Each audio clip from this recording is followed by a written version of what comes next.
Welcome to the channel Legendary Cars. Forget all the so-called rare cars everyone brags about. These are the real UFOs, American cars so unique, so insane, they existed for just one fleeting moment, one prototype, one bold experiment, one chance for history to marvel or forget. Dear viewer, don't forget to subscribe to the channel. Thanks for your support. Number 9. The 1985 Chevrolet Camaro IROC-Z base model. When someone mentions the 1985 Camaro IROC-Z, people often react as if they're talking about a holy relic of the muscle car universe. Enthusiasts online love to brag about owning an IROC, as if the badge alone guarantees exclusivity or collector prestige. But the truth is far less glamorous. Chevrolet mass-produced IROC-Zs, especially base models, in huge numbers. It was designed as a flashy, affordable performance package meant for the masses, not an elite, limited production treasure. Let's break down why so many people think the IROC-Z is rare and why the reality is that the 1985 base model was about as common as fast food hamburgers. The early 1980s were tough on performance cars. Emissions regulations choked horsepower. Insurance companies penalized anything with real performance. Fuel economy became a national obsession. By 1985, Chevrolet needed something, anything, to bring excitement back to the Camaro lineup.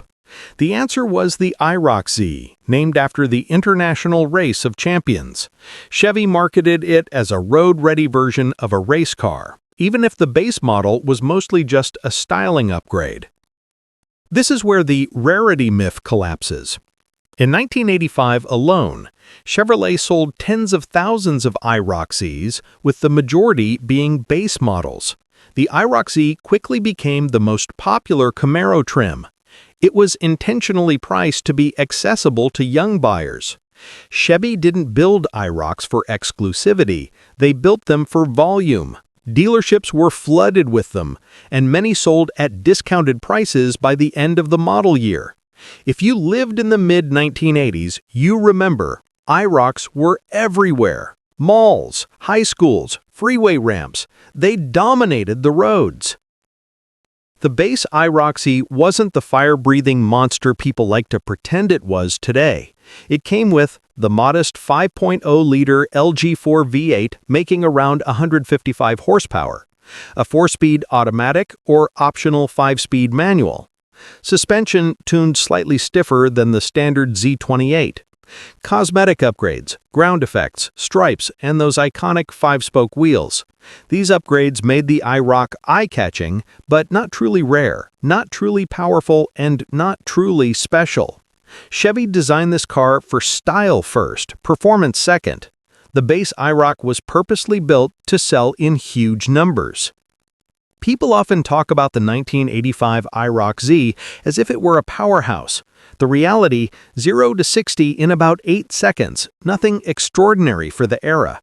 The LG4 V8 was more about reliability than speed.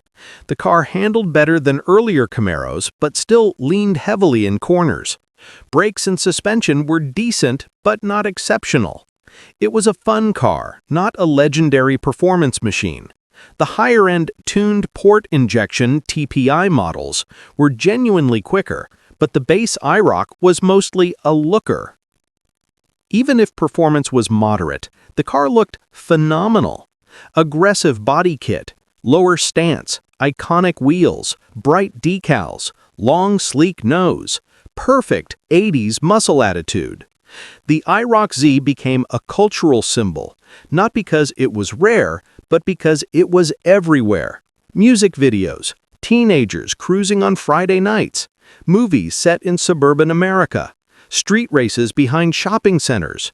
It became the unofficial car of 1980s cool, sitting right next to Trans Ams, Fox body Mustangs, and lifted mini trucks.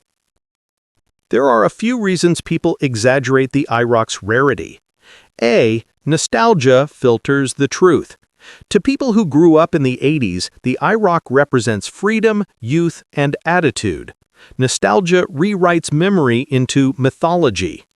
B. Survivorship bias. Many IROC-Zs were crashed, modified beyond recognition, rusted out, abused by young drivers, turned into drag strip beaters. So the survivors seem rare, even though they weren't rare in 1985. C. Name recognition. The IROC branding sounds special, even if the base package wasn't. D. Rising classic car prices. As clean examples become valuable, people confuse value with rarity. But being desirable now doesn't mean it was rare then.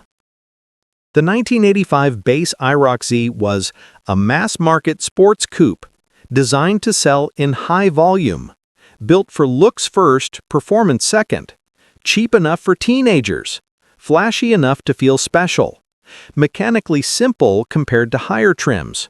It wasn't rare, it wasn't exclusive, it wasn't a collector back then. It was the Camaro for everyone, almost a fashion statement on wheels. Behind the wheel, the base IROC-Z feels like a typical mid-80s GM product. Smooth but not fast. Light steering with limited road feel. Very soft automatic downshifts. Better cornering than earlier Camaros but still floaty. A cabin full of hard plastics but great visibility. The car's excitement came from sound, presence, and attitude, not raw horsepower. The IROC-Z is remembered because it captured the spirit of the decade. Loud, flashy, confident, affordable, mass-produced, driven by everyone from high school kids to young professionals. It was a mainstream pop culture icon, not a rare collector's prize. When people say, "I own a rare 1985 IROC-Z," they're usually talking about the common base model, not a limited or high-performance version. The truth is, Chevrolet built a ton of them. Most were base models. They were everywhere in 1985. Performance was moderate. Collectors today overhype their rarity. But that doesn't diminish its significance. The IROC-Z is beloved not for scarcity, but because it defined an era. It was the affordable dream car of the 1980s, accessible to almost anyone, built in massive numbers, and forever immortalized in American culture. Number 8. The 1972 Dodge Demon.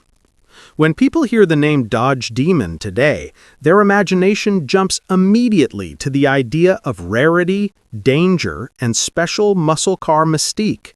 The name alone sounds like something Dodge would have built in very small numbers, a wild, limited-run performance machine available only to a chosen group of hardcore enthusiasts. But here's the truth many people overlook. The 1972 Dodge Demon was not rare, not even close. It was a mass-produced compact based on the very ordinary Dodge Dart platform, and Dodge built thousands and thousands of them. So why do people assume it's rare? Mostly because the name is cool, and nostalgia has done the rest.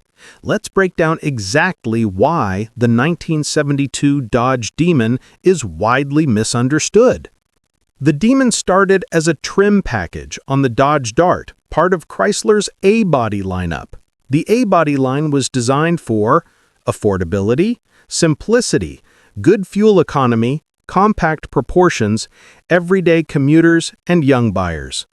The Demon was essentially Dodge's attempt to give the Dart a sporty twist, targeting buyers who wanted something more eye-catching without paying premium muscle car prices. It was not conceived as a high-end performance model. It was simply a rebranded Dart with sportier styling cues. Despite how people talk about it today, the Demon was not a low-production car. In 1972 alone, Dodge built over 26,000 Demon 340 models, nearly 40,000 Demon base models. Those are very large numbers for an early 1970s compact performance variant. The Demon was designed to sell well, not to be exclusive. When you compare this with truly rare cars like the low-production Hemi cars, special-order Coupe models, or Shelby Mustangs, the Demon is practically everywhere. The Demon package provided a distinctive fastback-style coupe body, sporty graphics and badges with the impish Dodge Demon cartoon mascot, optional bright colors, hood scoops and stripes on higher trims. The car looked sporty enough to attract young buyers, but the real base car was compact, affordable, easy to maintain, mechanically simple.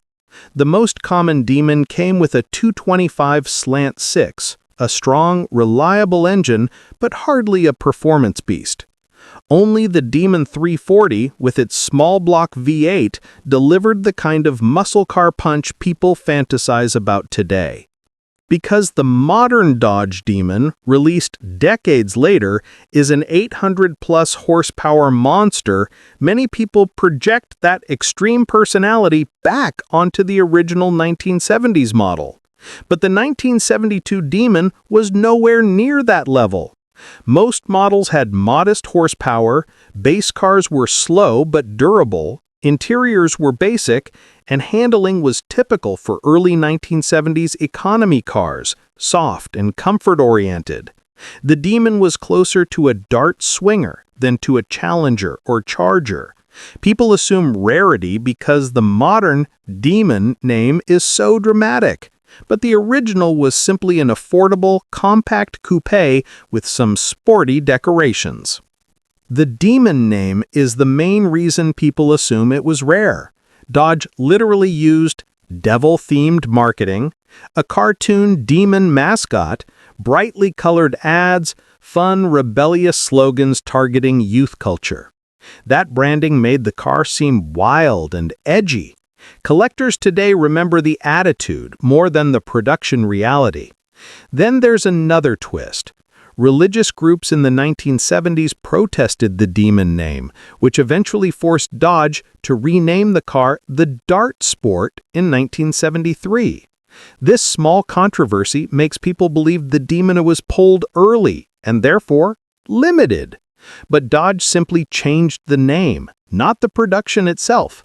The 1972 run still consisted of tens of thousands of cars. Let's look at what the 1972 Demon really offered. Base Demon, 225 cubic inch slant 6, about 100 horsepower. Automatic or 3-speed manual, mild acceleration, great reliability, and fuel economy. This is the Demon most people bought. Demon 340. Now this one had muscle. 340 cubic inch small block V8, around 240 net horsepower, respectable quarter-mile times, strong mid-range torque, dual exhaust, heavy-duty suspension. These models were genuinely quick, and they are the most desirable today. But again, they were not rare. Plenty were made. A. Survivorship bias.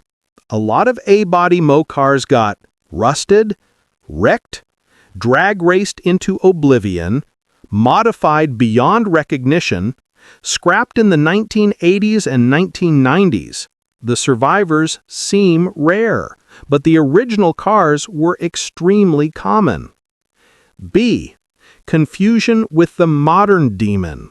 The 2018 Dodge Demon, limited to 3,000 units, created confusion. People now think Demon always meant special edition. It didn't. C. Mopar culture and rising prices. As Mopars have skyrocketed in value, people apply the rare muscle Mopar label too broadly. But rarity belongs to Hemi cars, six-pack models, Super Bs, Super Birds, Challenger TAs, AAR Cudas, not the mainstream 1972 Demon. D. The name sounds special. Demon just feels like it should be rare. Marketing works. Most Demons today drive exactly like what they were built to be. Comfy, soft suspension, straight-line stability, not track handling, plenty of body roll, simple, easy-to-maintain mechanical systems, durable engines that just keep running. Even the 340 model feels like a classic small-block street car, not a wild, unhinged performance monster. The Demon is beloved today because it has personality, it has a great name, it looks cool. It's a perfect example of early 1970s Mopar styling. It's tied to youth culture, controversy, and bright colors. But none of those things make it rare. They make it fun. The Demon's legacy is built on charm, not exclusivity. At the end of the day, the 1972 Dodge Demon is a perfect example of how names and nostalgia twist automotive history.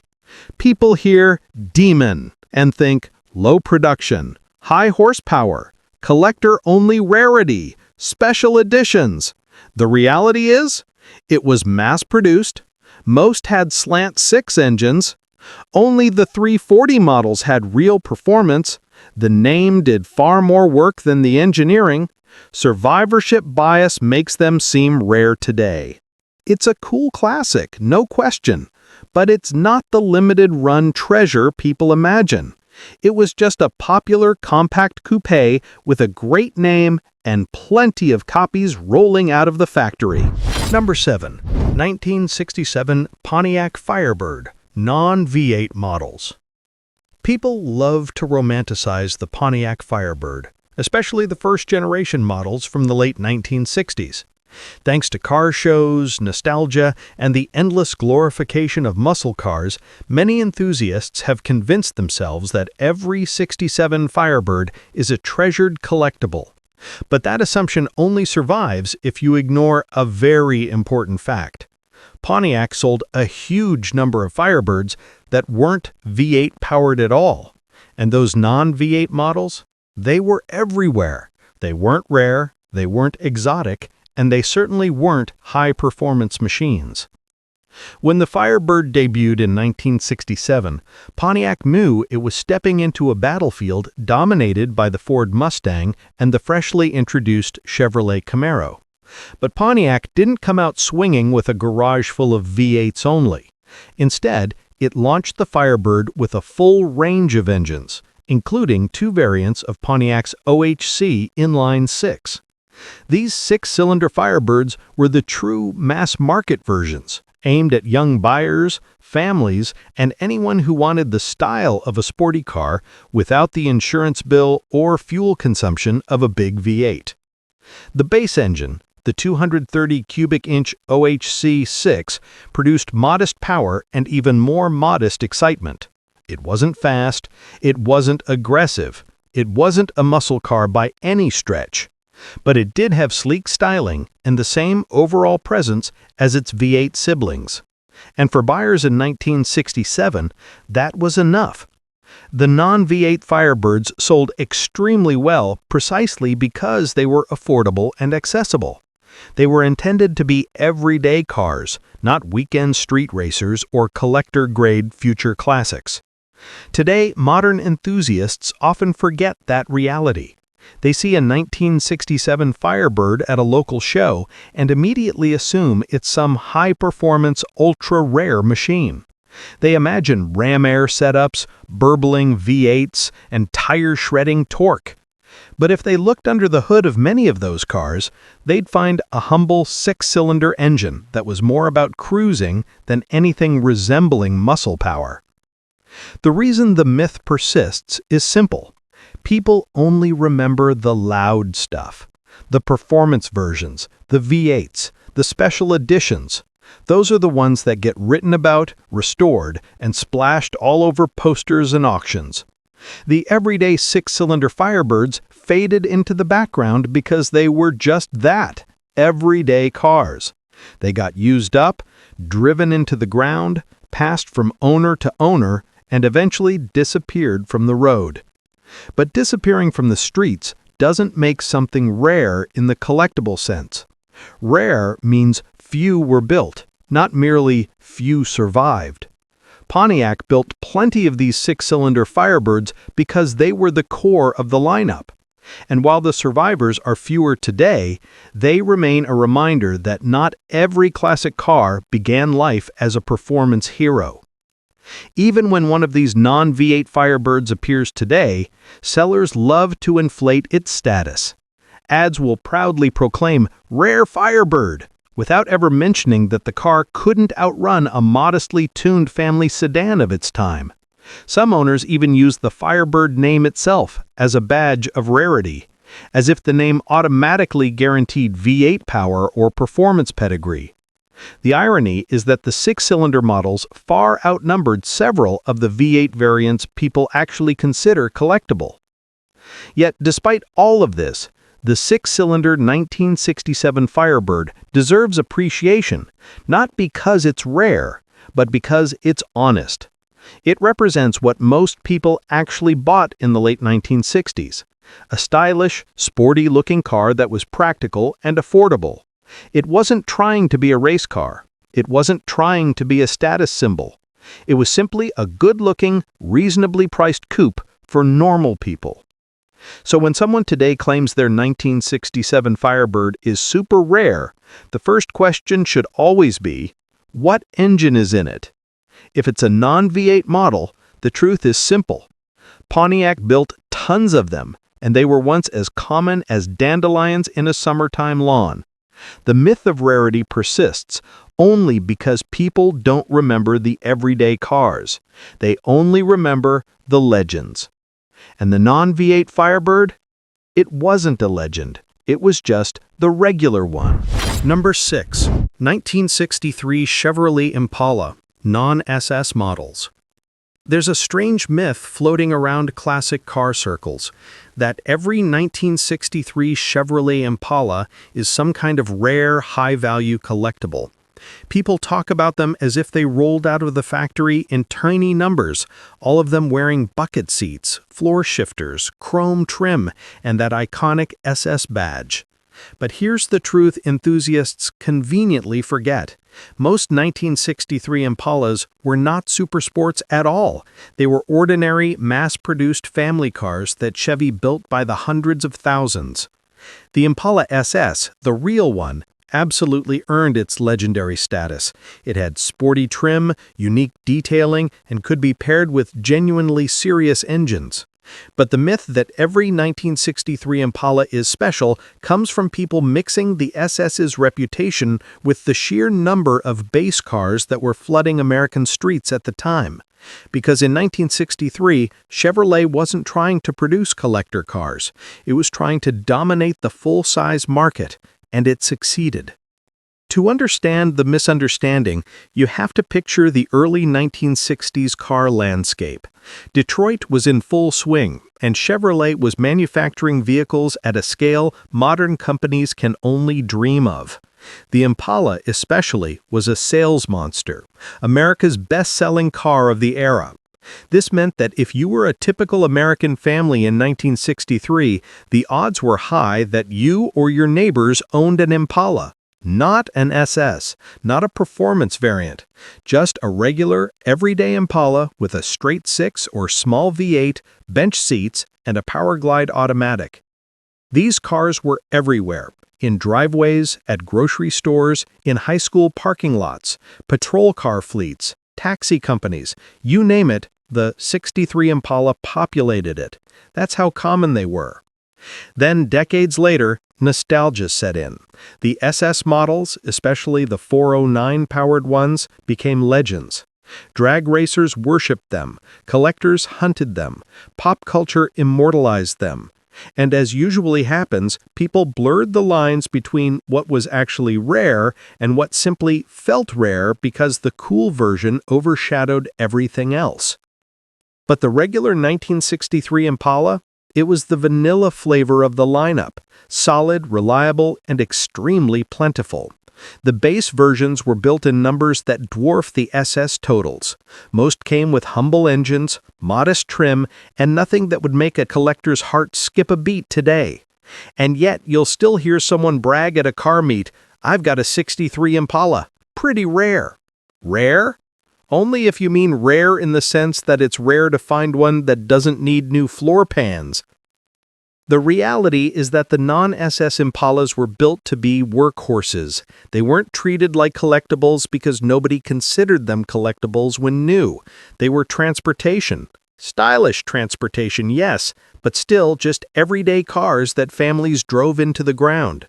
They were used for long commutes, cross-country vacations, hauling kids to school, and everything in between. They lived hard lives, so the survivors today are fewer. But low survival does not equal low production. It just means a lot of them died doing their job. Even more amusing is how often people mistake a clone for a real SS.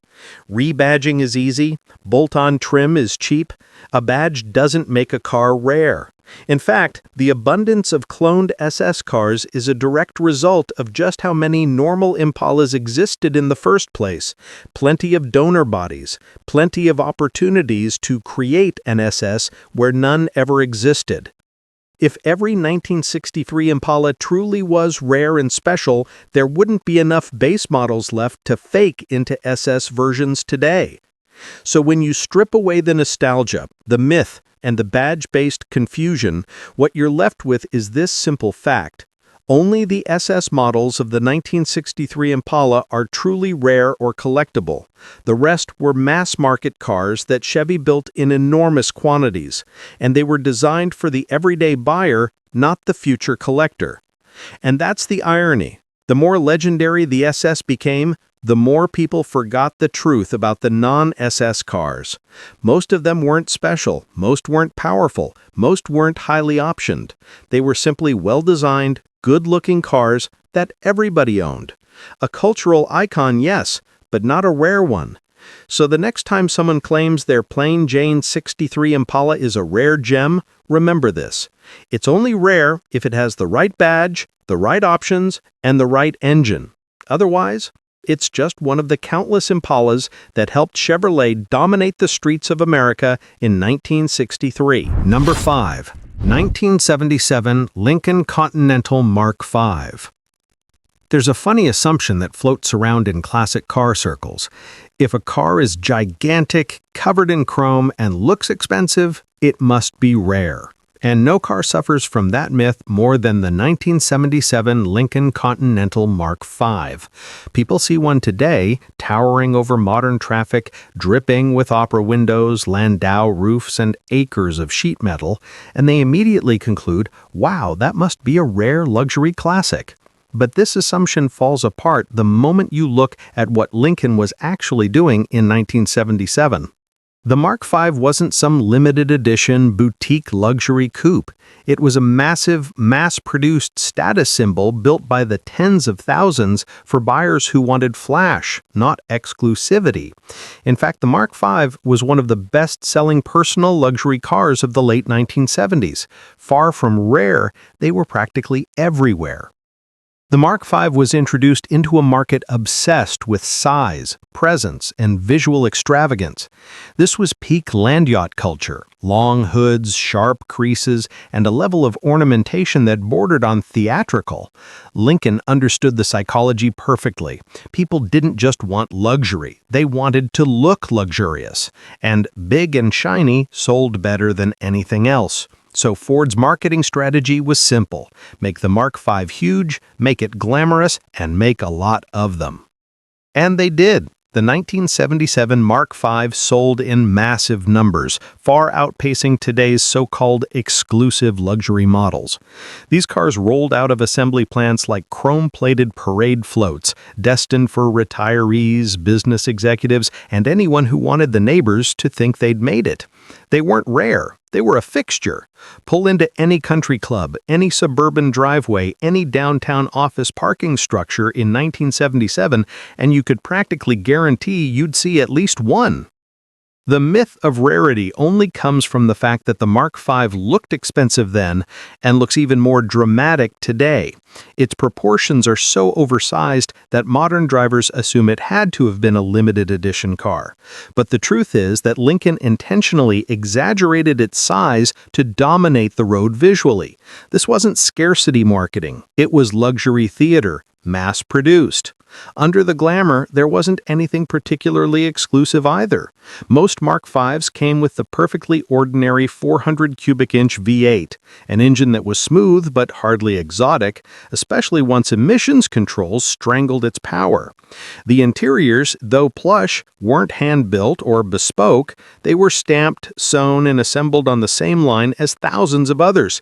Lincoln even offered multiple designer editions, Bill Blass, Cartier, Givenchy, not because the cars were rare, but because special trims helped them sell even more. But here's the funny part. Despite being everywhere at the time, survival didn't stay high. Fuel crises hit. These boats were expensive to feed. Parking lots shrank, gas prices rose, and just like that, many Mark V's were junked, abandoned, or driven into the ground as outdated relics. And that's where the modern confusion starts. People mistake low survival for low production, which are two totally different ideas. Just because a lot of them died doesn't mean they were rare when new. The truth is that the 1977 Mark V was the opposite of rare. It was one of the most visible luxury vehicles of its era, a rolling announcement that you had money, or at least wanted people to think you did.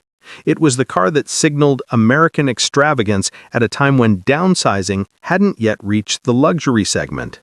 But the myth persists. Somebody sees a Mark V at a car show today with its towering hood, spare tire hump, and opera windows and instantly thinks it's a rare jewel. They imagine some ultra-exclusive production run, some hand-built masterpiece. But that's nostalgia rewriting reality. These cars were built for mass appeal, not for collectors. So the next time someone brags about their rare 1977 Mark V, here's the truth. It's not rare because it was exclusive. It's rare because most of them were too big, too thirsty, and too outdated to survive into the 21st century. What was produced in limited numbers? Not the Mark V itself, just the patience to keep its 5,000-pound bulk fueled and running. Number 4. 1989 Ford Thunderbird Super Coupe. There's a persistent myth floating around car culture that the 1989 Ford Thunderbird Super Coupe was some kind of ultra-rare performance gem. Owners love to boast that theirs is one of the rare ones, as if Ford built them in tiny batches and only a select group of enthusiasts were lucky enough to snag one. But here's the truth that gets conveniently ignored. The Super Coupe was not rare at all. In fact, Ford sold tens of thousands of them. The confusion comes from the way people remember cars from the late 1980s. If something was sporty, turbocharged, or supercharged, it automatically gets labeled as rare in modern conversations. And sure, compared to the bland sedans of the era, the Thunderbird SC stood out. With its supercharged 3.8-liter V6, sleek aero body, and independent rear suspension, it felt like a special machine. But feeling special and being rare are two completely different things. When the 1989 Thunderbird Super Coupe hit the market, Ford was thinking big. They didn't engineer this car for niche production, they engineered it to sell. This wasn't a boutique performance coupe competing with limited-run European specials. It was a sporty version of a mass-market car, and Ford wanted volume. The company pushed the SC hard in marketing, promoting it as the Thunderbird's new performance flagship. And guess what? People bought them. Owners today often forget that the Thunderbird, in general, was still a mainstream car in the late 80s. It wasn't exotic, it wasn't exclusive, and it wasn't meant to be. It was part of Ford's broader strategy to keep the personal luxury coupe segment alive and competitive. The SC version was simply the hot model, designed to attract younger buyers or those who wanted something a little more exciting than the standard V6 or V8 models. Part of the myth comes from how technologically impressive the car was at the time. A supercharged engine wasn't something you saw on every street corner, especially in American cars. The independent rear suspension added to its mystique. It had an aggressive stance, sporty seats, and an interior that felt more purposeful than the average late 1980s Ford. People liked feeling like they owned something special, And as the years passed, those feelings morphed into memories, memories that sometimes overshadow the production realities. Another reason for the modern rare claims is survival. Not everyone treated their Thunderbird SC with care. Plenty were daily driven to death, beaten up, or scrapped when repair costs outweighed resale value. A supercharged V6 is fun, but it's also something owners eventually get tired of maintaining, especially when the car itself isn't worth much on the used market. As a result, the number of surviving SCs has dropped significantly. When people see one now, they assume rarity from the fact that they don't spot them often anymore. But here's the key misunderstanding. Low survival doesn't equal low production. A lot of these cars simply lived hard lives. Another wrinkle is the problem of self-perception. Many Thunderbird SC owners cling to the idea of exclusivity because it gives the car a sense of prestige it never truly had from the factory. It's a kind of automotive wishful thinking. Sure, the SC was cool. Sure, it was one of the better performance bargains of its era. But being cool doesn't automatically make something rare. Ford built the car to be accessible, not exclusive, and it succeeded. Thousands of people drove home with one every year. This widespread availability is exactly why the SC had such a cultural footprint. If it had been rare, it wouldn't have mattered. Rare cars don't shape markets, don't inspire imitators, and don't get talked about for decades by normal drivers. The Super Coupe mattered because it wasn't rare. It brought real performance to everyday buyers, not just wealthy collectors or automotive diehards. So, when someone claims their 1989 Thunderbird SC is one of the rare ones, the response is simple. It wasn't rare when it was built, it's only uncommon now because most were used up, not because Ford made few of them. At the end of the day, the Thunderbird Super Coupe deserves respect for what it was, not what nostalgia tries to turn it into. It was a mass-produced performance coupe from a time when the big three were still experimenting, still trying, still making cars with personality. It was accessible excitement, not unobtainable exclusivity. And that's the real legacy of the 1989 Thunderbird Super Coupe. Not a rare collector's item, just a genuinely good car that a lot of people bought, drove, enjoyed, and eventually wore out. The myth of rarity is just the last leftover fantasy from an era when owning a supercharged car made you feel like a hero. Number 3. 1980 Pontiac Bonneville. There's a certain nostalgia-driven myth that pops up every now and then when people talk about old American full-size cars. Someone drags a dusty, tired 1980 Pontiac Bonneville out of a barn or garage, wipes off the grime, and immediately announces, "You don't see many of these anymore, must be rare." But rarity by disappearance is not the same thing as rarity by design, and the 1980 Pontiac Bonneville is the perfect example of that misunderstanding. The truth is, the 1980 Bonneville was not rare. It wasn't exotic, it wasn't special ordered by wealthy buyers, and it wasn't engineered as a high-end collectible. It was simply another mass-produced, comfortable, soft-sprung GM land yacht, a couch on wheels built for the broadest possible audience. When you look at how GM operated in the late 1970s and early 1980s, the story becomes even clearer. Personal luxury and big comfort were still major selling points, even as downsizing and emissions regulations were reshaping the American car landscape. Pontiac, despite its more performance-oriented image, still needed a flagship full-size model for older buyers, traditionalists, and families who weren't ready to embrace compact cars. The result was the 1980 Bonneville, a large, predictable, quietly competent sedan that was built in significant numbers to satisfy that shrinking but loyal customer base. The Bonneville wasn't crafted for uniqueness. It shared bodies, components, and mechanical parts with multiple GM siblings, the Chevrolet Caprice, the Oldsmobile Delta 88, and the Buick LeSabre. These cars used GM's big car formula, a V8, usually weak from emission strangling, rear-wheel drive, plush suspension, thick seats, and styling that emphasized size over excitement. This formula wasn't exclusive because it wasn't meant to be. It was GM's bread and butter. And that's where the modern confusion begins.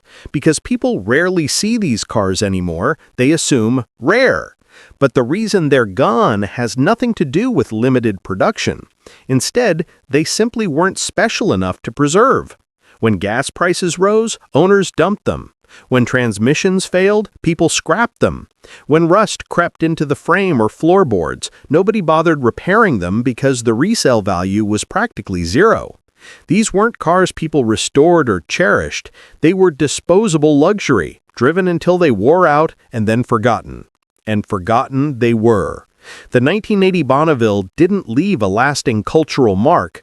It wasn't in iconic movies, it didn't win races, it didn't start trends. It existed quietly, served quietly, and left quietly. Even Pontiac fans often skip right over the early 1980s big cars when listing their favorite models. They'll talk about the GTOs, the Trans Ams, the Firebirds, the Grand Prix SJ, but the Bonneville? It's the overlooked relative at the family reunion. When people today pull one out and insist it's rare, they're usually speaking from a modern perspective. Sure, in 2025, you don't see a 1980 Bonneville on the street, but that's because most have long since been crushed, scrapped, or rusted away. A rare survivor is not the same thing as a rare production model. If people had valued them at the time, you would see more of them today. But they didn't, because the car was never meant to be anything more than a comfortable, everyday family sedan. Mechanical uniqueness? None. Styling uniqueness? Minimal. Performance? Soft, slow, and smothered by emissions equipment. Luxury? Plush but basic. A couch on wheels, as forgettable as it was comfortable. In fact, the most interesting thing about the 1980 Bonneville might be how aggressively uninteresting it was. It defined ordinary. It defined generic. It defined the kind of big American sedan that simply existed because people expected GM to build it. No mystique, no cult following, no aura of limited production. That's why calling it rare today feels like rewriting history. The only thing rare about the Bonneville is finding someone who genuinely cares about it. It's a survivor of apathy, not exclusivity. A leftover from an era that was rapidly changing. A dinosaur still roaming the earth after the meteor of downsizing had already hit. So the next time someone claims their 1980 Bonneville is rare, here's the simple truth. It's only rare because nearly everyone who owned one treated it like a disposable household appliance. When something is forgotten, it can feel rare, but that doesn't mean it ever was. Number 2. The 1981 Mercury Capri. The 1981 Mercury Capri occupies a strange and awkward place in American automotive history. It was a car constantly overshadowed by its more famous sibling, the Ford Mustang, while simultaneously being mistaken for something it never truly was. For decades, enthusiasts, casual observers, and even some car sellers have contributed to the myth that the Capri was a rare, special, or performance-focused vehicle. In reality, the typical 1981 Capri was nothing more than a lightly restyled fox-body commuter with modest ambitions and even more modest performance. To understand why the misconceptions persist, you have to begin with the Fox platform itself. When Ford introduced the Fox architecture in 1978, it was meant to be an all-purpose, lightweight, fuel-efficient chassis that could support everything from budget sedans to sporty coupes. The Capri joined the Fox family for 1979, inheriting the same basic bones: a simple MacPherson strut front suspension, a live rear axle, and engines that ranged from dull to disappointing. For 1981, the car continued unchanged under the skin, and that was exactly the problem. The Capri had nothing fundamentally unique beneath its sleeker Mercury styling. Visually, the 1981 Capri was the most distinctive part of the equation. Unlike the Mustang, the Capri kept its European-inspired bubble-back hatch, slightly scowling front fascia, and more upscale Mercury branding. To someone unfamiliar with Fox body history, these differences might make the car seem exotic or desirable. Sellers often played into this perception, talking up the Capri as rarer than a Mustang or a European-American hybrid sports car, when in truth, Mercury simply sold fewer Capris because fewer people wanted them. Less demand does not equal more desirability. It often just means the car didn't make a strong impression in the marketplace. Under the hood, the 1981 Capri was painfully ordinary. The base engine was the infamous 2.3-liter inline-4, which after being strangled by emissions controls, produced performance best described as barely adequate. You could opt for the 200 cubic inch inline-6, which didn't improve things much, or the 4.2-liter V8, which sounds impressive on paper until you learn it made around 120 horsepower. For a car wearing sporty styling, these engines left the Capri all sizzle and no steak. Many owners bought them expecting European flair or Mustang-like quickness, and ended up with slow, economy-minded coupes that struggled to deliver the excitement they visually implied. Another reason the Capri is often misidentified lies in its relationship to the Mustang's performance variants. Throughout the early 1980s, Ford's Special Vehicle Operations Division, tuner shops, and aftermarket companies built high-performance Fox body Mustangs, Cobra packages, GT models, Turbo GTs, and later on, the famous SVO Mustang itself. Because the Capri shared the same body style and dimensions, certain enthusiasts fitted Capri body panels onto Mustangs or swapped hoods, grills, and tail lamps to create hybridized Franken-cars. Decades later, these mismatched builds confuse collectors and make the Capri's identity even harder to pin down. When someone sees a fiberglass hood scoop or a loud aftermarket exhaust, they assume the Capri must be one of those rare tuner machines, when 99% of the time it's simply not. Meanwhile, Mercury never gave the Capri the kind of dedicated high-performance treatment that the Mustang enjoyed. Yes, there were sportier Capri trims, such as the RS, but these were mostly appearance packages, decals, wheels, and spoilers intended to look sporty rather than deliver anything substantial. The suspension tuning remained similar, the engines unchanged, and the driving experience largely identical to the most basic Mustang variants. The Capri RS had personality. It had the visual aggression and the attitude, but even that wasn't enough to elevate the car above its commuter car roots. One of the biggest issues facing the 1981 Capri was Mercury itself. By the early 1980s, Mercury was struggling to define its brand identity. It wasn't luxury enough to compete with Buick, nor sporty enough to compete with Pontiac, nor youthful enough to compete with Chevrolet. The Capri represented Mercury's attempt to grab onto the performance image without investing in actual performance engineering. The result? A car that looked confident but acted timid on the road, a sporty suit hiding an economy car heart. Over time, as true Fox body performance models became prized collectibles, people began lumping the Capri into the same conversation. They forgot or never realized that the 1981 Capri was not one of those halo models. It was simply a variant of the standard Fox body formula. Many Capris ended up in scrapyards or rusted away in driveways, not because they were rare gems, but simply because they weren't worth saving. The few that remain today attract attention not because of their performance heritage, but because of nostalgia, curiosity, or the uniqueness of their styling.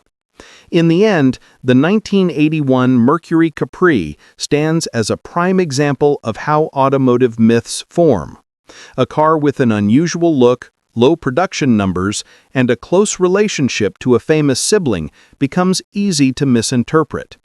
People assume rarity equals value, sportiness equals speed, and a different badge equals uniqueness. But the truth is simple. The Capri was a budget-friendly coupe meant to fill Mercury showrooms, nothing more. It was competent but unspectacular, stylish but slow, memorable in shape but forgettable in driving experience. And that is precisely why so many people continue to confuse it with special Mustangs. It looks like it should be something more, even though history shows it never really was. Number 1. The 1964 Oldsmobile Cutlass base model. The 1964 Oldsmobile Cutlass is one of those cars that proves how easily nostalgia can distort reality. Today, many people look at the clean lines, the crisp proportions, and the unmistakably early 60s elegance and assume the car must be rare, collectible, or somehow forgotten treasure.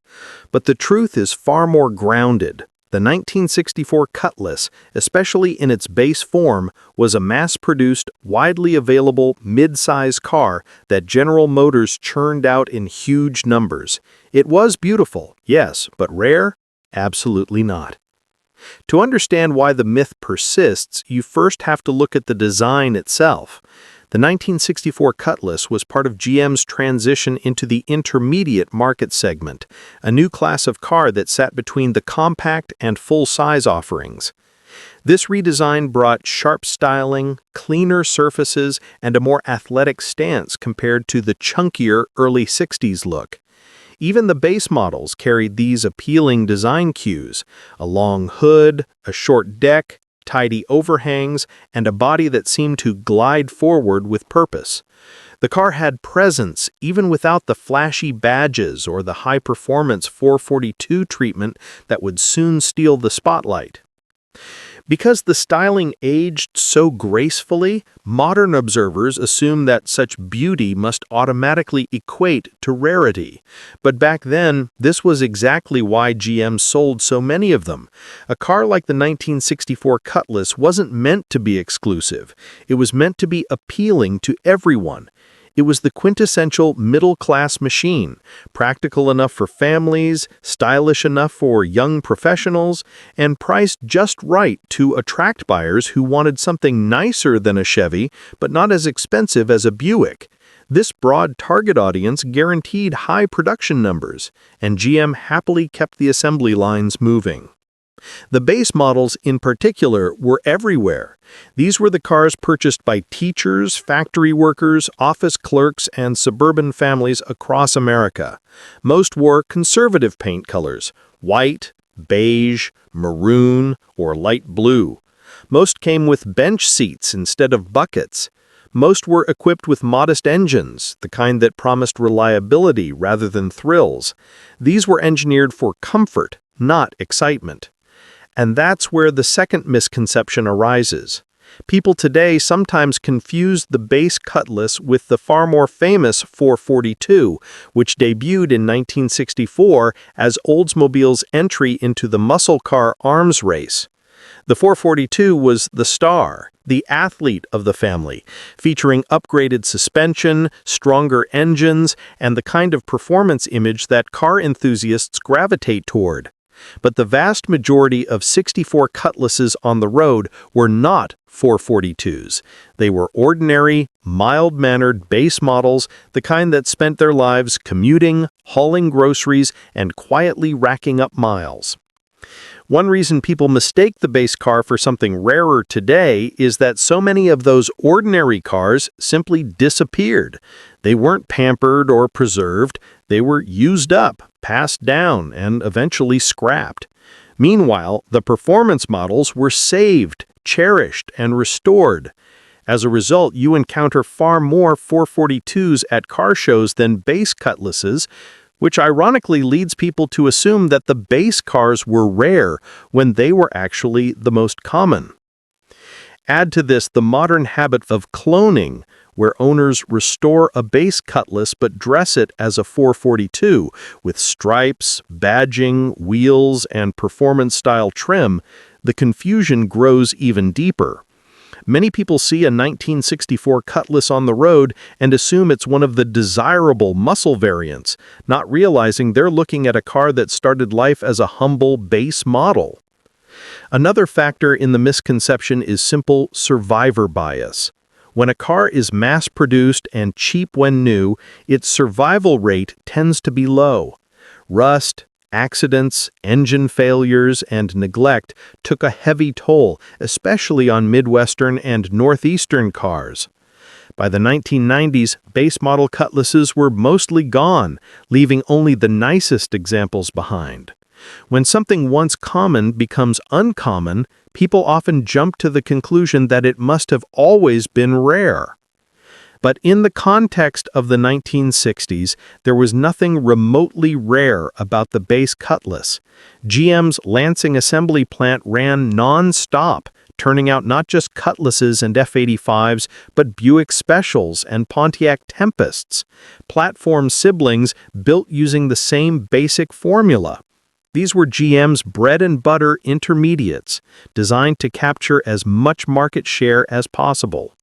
Oldsmobile alone sold over 200,000 units across the F-85 Cutlass lineup in 1964, and base models made up the bulk of those sales. What people really mistake for rarity is simply good design. The 1964 Cutlass had a timeless shape, a form that looks sleek even by modern standards. It's compact without looking small, elegant without looking pretentious, and sporty without trying too hard. Many early 60s cars have a boxy, bulky look that feels dated today, but the Cutlass escaped that fate by being ahead of its time. This makes the car look, especially now, much more special than the average family car ever was. But special doesn't mean rare. The 1964 base Cutlass earned its place in history by being popular, not exclusive. It was the car that filled neighborhood driveways, school parking lots, and factory lots across the country. It was part of the American landscape, a familiar and reliable companion during the era of suburban expansion, Route 66 tourism, and growing consumer confidence. In short, the 1964 Oldsmobile Cutlass was beautiful, well-proportioned, and iconic in its own quiet way, but it was never rare. It was the car America bought in huge numbers because it struck the perfect balance between style, practicality, and affordability. What we see today is not rarity, but survival. The last remaining examples of a once ordinary, once everywhere car that simply aged better than most of its peers.